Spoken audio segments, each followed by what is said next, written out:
look into that. The blue edit button, you can edit the building. And then all the locations that are assigned to it.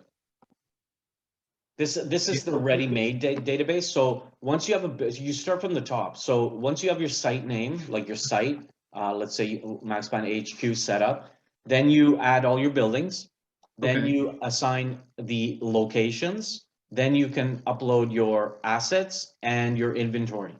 Okay, so here's my locations here, view all locations. These are all locations across for this entire site. So both of your buildings, okay? Each one is a room, each one is assigned to a specific building.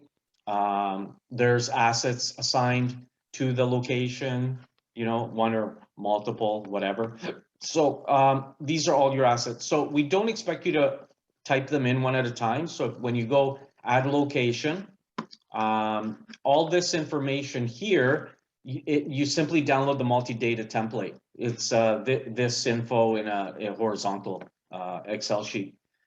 Copy paste all your locations, you know, assigned to the particular buildings, and upload them, and then go back to view all, and your data is all populated. Now that process is for buildings, locations, assets, inventory, everything in Maxpanda. Okay, and so can you assign certain inventory for specific locations? Yeah, you can. I'll show you that in a few minutes.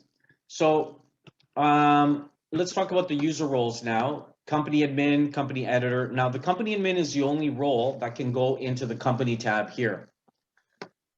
This is where you develop your current plan, your upgrade, downgrade, customize the emails that go out. There's 3 preference pages here, so you can actually make Maxpanda work the way you want it, and you can limit the views. So on the list view that you saw earlier, notice I'm showing all the columns. You can minimize a lot of stuff and customize it and make it look super simple, right? Again, more importantly, your location types and your asset types might be different than, you know, a hospital, right? So let's go to the location type. All of these are pre-populated in Maxpanda. So you're going to get pier, condo, roof, basement. So type and the groups and the categories, we use those to group things together. So a year from now, you can say, show me all my basement costs. Okay, so basement was if a room or something is assigned to this location type, then you don't have to select all your rooms. You can just say, show me all room types for reporting purposes. Okay, if you don't, everything is pre-populated, all of this stuff. So again, create a work order this afternoon.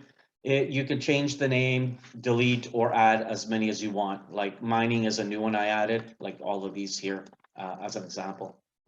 Same with work categories. As an example, your work categories might be different than you know, a school, for example. So all of this is pre-populated. It'll get you ready to go. All of this stuff here was set up by me for webinars. So obviously you have plumbing and electrical and lighting. Again, you can change the name or remove it or add your own, like lighting 1, lighting 2, halogen, etc. Heat lamps. Again, I can run a report in a year in your account or even in a month and I'll tell you exactly all of your lighting costs, because when someone creates a